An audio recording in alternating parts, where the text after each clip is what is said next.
exploring. People have no idea why the tolls are so high, and so I think we need to kind of boil down what the underlying expenses are and where your return numbers are, and sort of follow along this line of questioning. And you were sort of getting into it with Supervisor Letourneau. And so my first question, and I think it's really a follow-up to his, is are the bondholders any of the, and you said that they were, but I want to get into this a little more, are they the actual equity partners from the beginning, or any of them? And what's the amount of bonds that they hold? The only bonds that the equity partners hold are the I think 2023, 22 bonds that they bought some of those bonds back. Other than that, no. Okay. When you all did these refinancing, where did the money where was the capital generated distributed to? So when you all recapitalized, basically, as I believe was what happened. So you all obviously had expenses related to building the road and then doing the interchanges, but you've raised more money than those things cost. So where did the extra money go? Is the easy question, is sort of the layman's terms. Well, other than the cost of the refinancing, there wasn't any money taken out. Well, the cost of the refinancing. Okay, so let's boil that down. So you mean the interest? Well, no, the insurer mostly to do, you pay people, of course, to go out and issue the debt, but we ought to insure the debt also. So explain what that means. Through, at that time, it was MBIA, and they guarantee the payment on those bonds. So you had to pay for the guarantees on the bonds? Yeah, that's correct. At what price? I don't recall. And so, really, I mean, you're talking about going from $300 million to $1 billion, and so I think most people are trying to figure out where the $700 million is, and you can't tell me that $700 million was guarantees paid to banks to make sure you guys kept your bond rating. Is that what you're saying? No, that's not correct. Okay, can you help unravel what I'm asking? Well, as Tim explained about the way the financing was done, the financing escalates up over the years. So at some point, and I'm not familiar what year that point is, it starts to go back down on the other side. But the debt payment now. Let me ask. Yeah, Supervisors, I took you off the clock to allow people to have back and forth. So you're going to have to let them answer the questions when they're asked. Sure. The debt payment over the years escalates as the bonds come due, and then after a certain year, those payments start back down the other side. But the interest compounds on that, just as Mr. Beller said, financing your house. It's the same thing. You buy the house for $250,000, but after 30 years, you've paid much more than $250,000. Yeah, but you don't owe more throughout the process, right? I don't owe more than what I paid on my house today. I've been making interest and principal payments. Are you telling me you're not making principal payments on the road? The way the bond. That's the only way that works, correct? No. I mean, I'm not a finance expert. Supervisor Meyer, the way it works for these bonds, and these are zero coupon bonds, and that's a specific type of bond that you don't pay interest and principal during the life. They are structured so that the interest will accrue to the principal of the bond, and then you pay the full bond off at the time. So like a balloon structured payment. Such that there are it's not just one bond covering the road. It is a large number of bonds, and they're structured so that they will mature over time, and that's where the debt service comes So from. let me ask this question. Is that something that is that a finance scheme any government would use to build a road that you've seen? Governments that build roads will have state backing. The Greenway did not have any guarantee from the state. Yeah. These are all privately placed debt, and so it is structured this way to meet the realities. And Supervisor Meyer, if I might, just to let you know. Bring the mic a little closer. Sorry. Please. Usually I don't need a microphone. The SEC approved all of the financing that the Greenway went through. Now, whether there are members of this board that think that they shouldn't have done what they did, the fact is they did what they did. So, I mean, it's not like that some of this financing was done in the cover of night. I'm trying to get some historical background to understand how the heck we have $6 tolls right now. So that's the basis, is why we're at where we're at now, because frankly, your starting point in this new bill is where we're at now. And so I think it's important to understand where we are so we know where we're going. But I am going to go to where we're going now. I want to get into the actual discussions. Do you recall having a meeting with me, and obviously not you, Mr. Lawyer, but the people, folks here from the Greenway and from the management company? Do you remember having a meeting with me on August 4th? Yes. Okay. Did we discuss distance-based tolling at that meeting? Yes, we did. Did you include me in any of the follow-up meetings that you had with the members of the House of Delegates or the chairman of this board?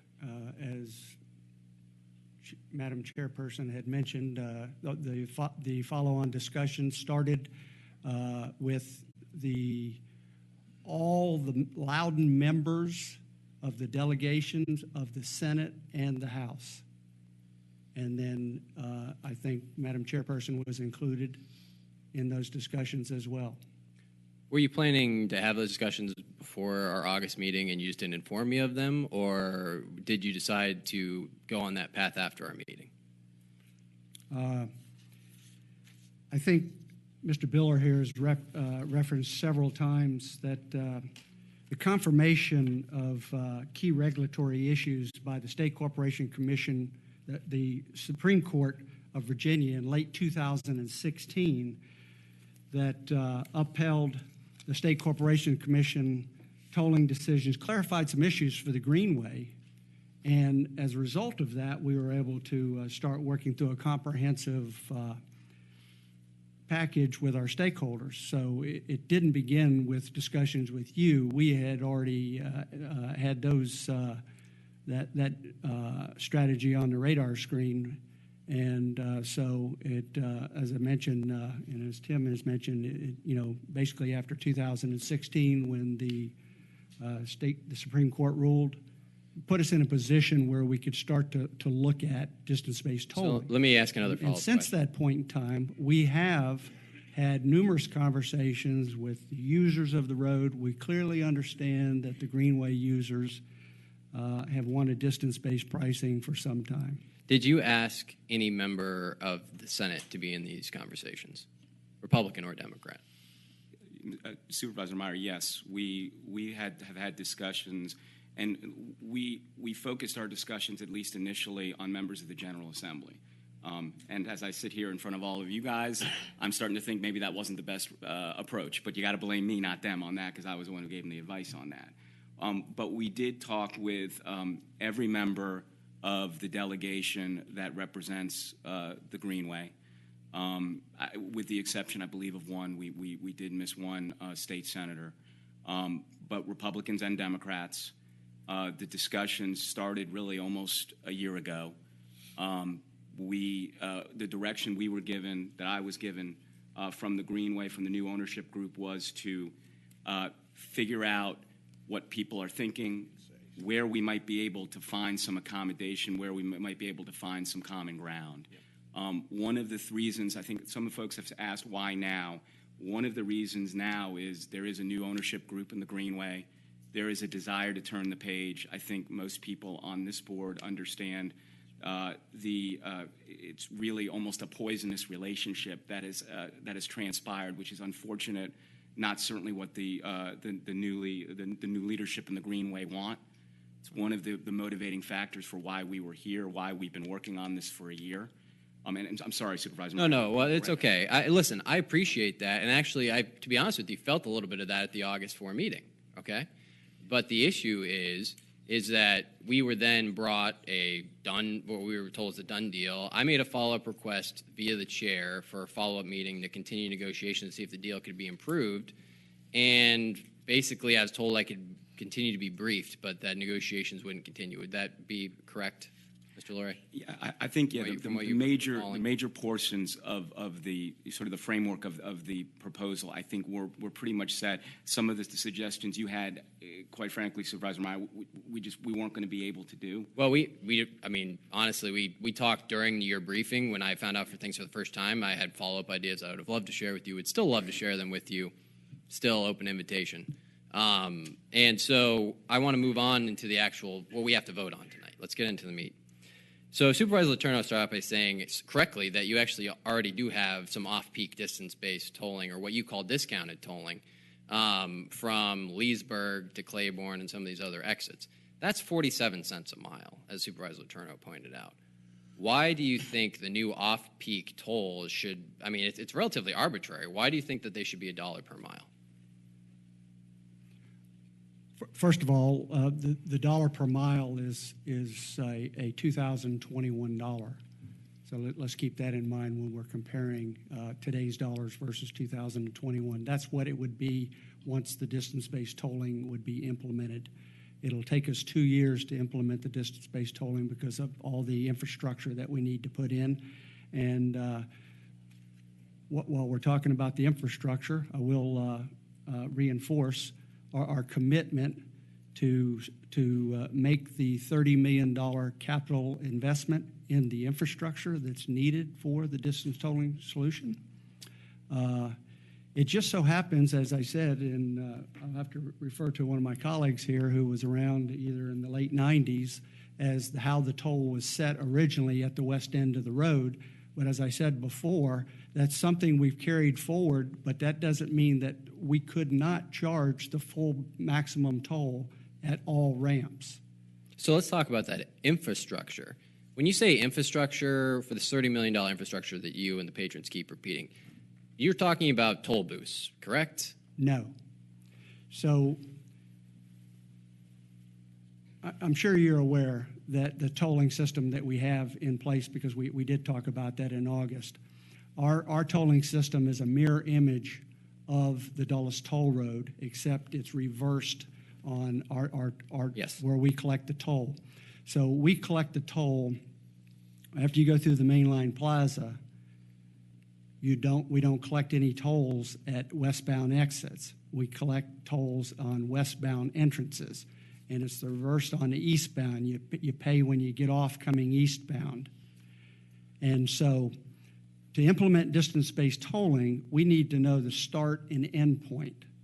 So every one of those ramps that we currently have that doesn't have equipment on, we have to install equipment. Okay, and Okay, those so we equipment, that currently equipment have- is not. So you said no. You Okay. said no. It's not toll booths. It's You're not saying toll booths. it's not If you equipment to If you let collect. me finish, I'll get Okay, to all right. what it involves. Well, you're saying actually yes. I'm talking about that plus more stuff. So let's just be clear. Yeah, so- far, you said yes. It is toll booths and the No, tolling. it's not toll booths. Okay. Does it not? It will collect be all money? electronic tolling in those locations. Okay. All we need is to install is the electronic equipment, because the solution that we're proposing is only for Easy Pass customers. Right. So at So- those locations, and there will be 44 new lanes, even though it's only 17 ramps. There's 44 lanes because we have to have the equipment All right, that but reads. to be clear, the equipment is used for you all to collect revenue, correct? It's to be able to provide the distance-based tolling solution Or to also the collect patron. revenue from users who wouldn't else be using it because they're now taking local roads, but because of the short 1 to 2 mile savings if you take the Greenway. Mr. Meyer, I'm going to ask the same questions. Can you start to wrap up if we have to come back? No, I don't. I mean, honestly, if you think I'm the one who's having long responses, I'm not sure that's what's happening. I've asked three or four questions. Mr. Meyer, I'm asking you this. I'm saying the same thing as Ms. Letourneau. Okay. Could you start to wrap up? That's all I'm saying. All right. So, do tolls go down on the off-peak? So we're talking about when you're offering distance-based tolling, which is not during rush hour. It's during these off-peak times. Right. Do commuters who are taking it from Ashburn Village Boulevard or from Claiborne save any money based compared to what they're paying today? Could you repeat the location? So if users are taking the Dulles Greenway from Ashburn, either to Ashburn Village Boulevard or Claiborne, to the Dulles Toll Road during your new proposed off-peak distance-based tolling, are they saving anything off of what they are paying today? So did you receive the chart that we provided? Yes, sir. It might be easier to walk through the chart. No, I just want to. Yeah, I want you to answer my question. It's based by the mile. So if you're coming from Claiborne and you go all the way to the Dulles Toll Road, there would not be. Right. Because the Yeah. What about distance- Ashburn Village Boulevard? Right. So no. Right, the distance, fact, it'll the be distance going- is 6.9 miles. It'll be going up